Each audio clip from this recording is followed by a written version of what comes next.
Welcome to An Introduction to the Stevens Point Journal Negatives Collection, a production of the Portage County Historical Society.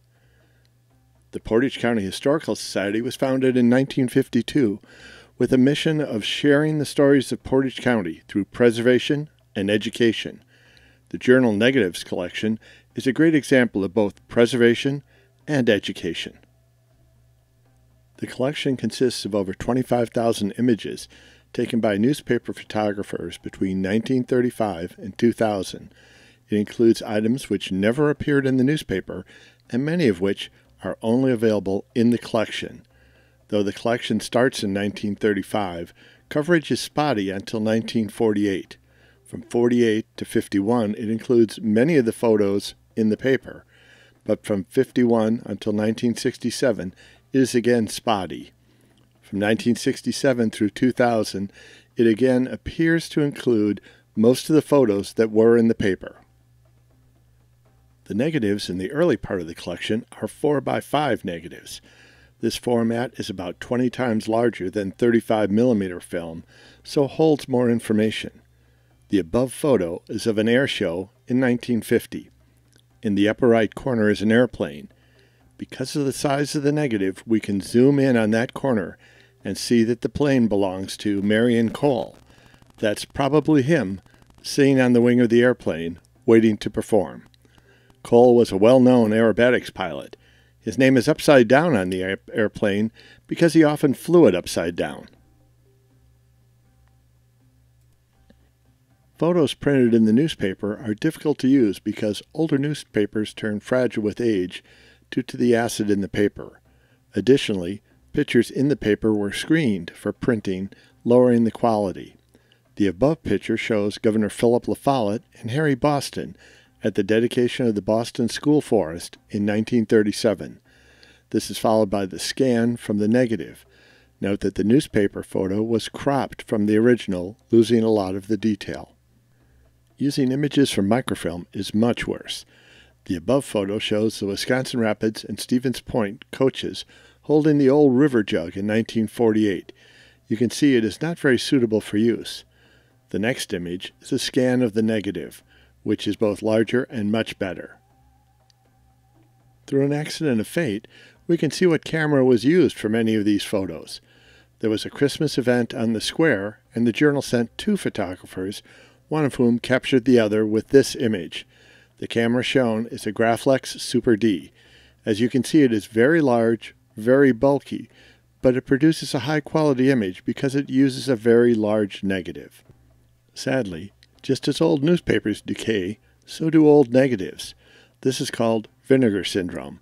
The chemicals in the film stock slowly decay and eat the film. This photo is of a carriage on 3rd Street and is damaged and cannot be recovered. Vinegar syndrome can also separate the film from the backing, causing this kind of bubbling and cracking. The originals can become very fragile and will literally flake apart in your hand. This adds a sense of urgency to our project. Scanning negatives requires special equipment. The Society bought a $1,300 Epson V850 scanner just for this purpose. Your donations to the Society help pay for this and other needed equipment. Thanks to the work of interns, Skylar Stoddard and Jaden Holdsworth, we have already scanned over 6,000 negatives. We can only scan about 25 images per hour, so this is a long-term project. Scanning is only the first step. Each item must be assigned a unique number, inventoried, stored in 2 physical and 1 online location, and be otherwise described so that we can find it when we need it. This is much like cataloging a book. Later, we look for the caption if one exists in the newspaper. The Society is working to bring this collection online and should have images online later in 2024.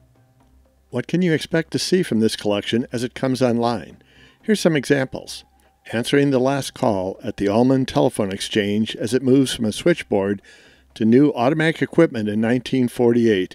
This is Miss Elsie Weber placing the last call. Football being played without face masks. Here is P.J. Jacobs High School playing at Gerke Field. Carrying the ball is Don Marquardt. Blocking for him, number 25, is Nubbs Miller.